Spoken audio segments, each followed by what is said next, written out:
Learning to read is not a skill that the brain naturally knows how to do. Basically, it's not innate. Unlike language, language is something that has evolved over time. People have used language in order to communicate, and it's helped them with survival. So there's a section in the brain that allows humans to process language and effectively communicate, which basically in turn allows them to continue living.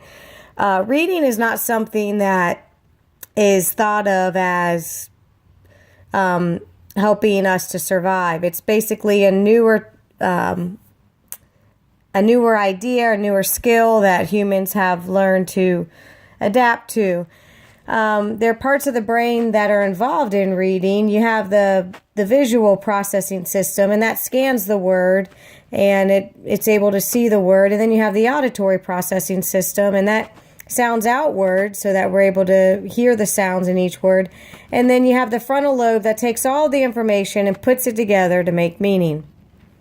In order to understand even what a word is, we have to break it down into sections. We got to break it down into phonemes first. And first, we got to learn what it means to have phonemes, or what a phoneme is. And a phoneme, basically, those are the sounds that make up words.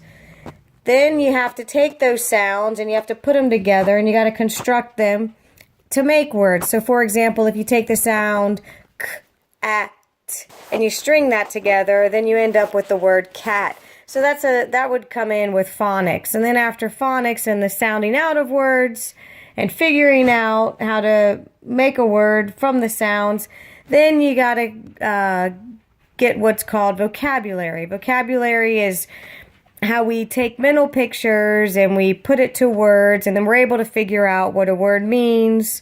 Sometimes we use that through context. Sometimes we use it through mental pictures. There's different ways of learning the meaning of words, but that's basically what vocabulary is. And then we have fluency.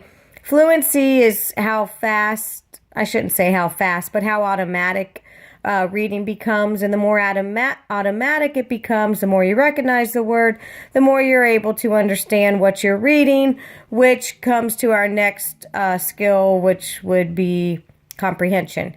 And comprehension is basically understanding the meaning of all of the words that are put together to form either a sentence. In greater depth, it would be to form paragraphs, and of course pages, and understanding all of those words put together so that we can make meaning of what it is that we're reading. It's a difficult process, and the brain is not apt to do that naturally. So you will need to do lots and lots of practice, especially early on, with the sounds, with the fluency, with vocabulary. More practice means more understanding of what's being read.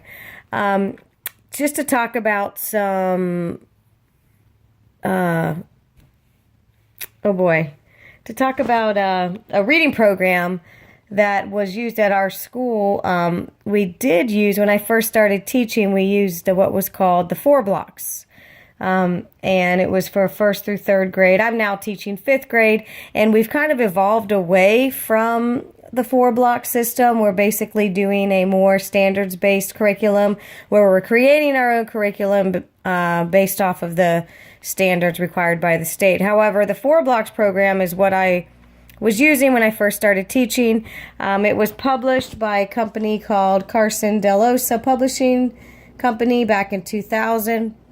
And basically the program had 4 different parts to it. It had a guided reading section, a self-selected reading section where the students choose what they want to read for a certain amount of time, a writing time, and then working with words where students are breaking words apart. That was more of the phonics part of the program. The guided reading was done together as a group, as a class, with certain, what we were using were trade books.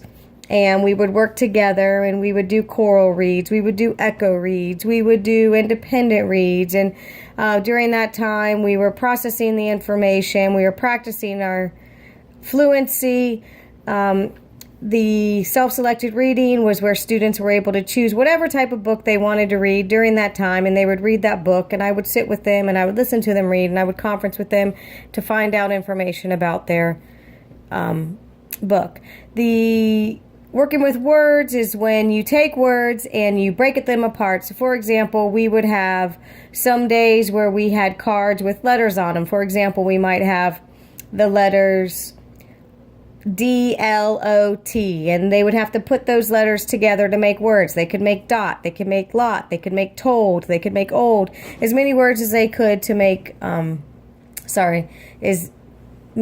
would use as many variations that they could to make specific words. The word wall that they used in writing was always available to them, and the system, I liked the 4-block system. Especially when I was teaching first grade, and now I'm teaching 5th grade, but I did like it for first grade because in the working with words section, sometimes we clapped words out, sometimes we sang words, sometimes the students would take the words and they would move the cards around, the letters around to make words, so they were touching the words and they were moving and they were hearing and they were seeing. So all different learners were picking up on information and they were able to process it. So if you were a tactile learner, you had that in place. If you were a visual learner, you had that in place. If you were an auditory learner, you could hear the sounds as we were saying them and you had that in place. So it kind of hit all the areas, and I really like that piece in the program. As far as some insights that I might have on that, now, I'm teaching 5th grade, and so I find that, phonics is still important, even in the upper levels, especially with like digraphs and different sounds that letter combinations make. And it would be interesting to see how the 4 blocks works with the upper grades. I've never got to use it with the upper grades, so it'd be interesting to see how it works with the upper grades. All in all, I thought it was a great program. I enjoyed working with it. I'd never had any issues with it. My students were learning how to read, and I really enjoyed it. Unfortunately, we've kind of digressed away from it because of the standard-based testing that we are now so fully enthralled with, and I would like to see more phonics instruction and fluency instruction with my students now at an upper level. Thank you.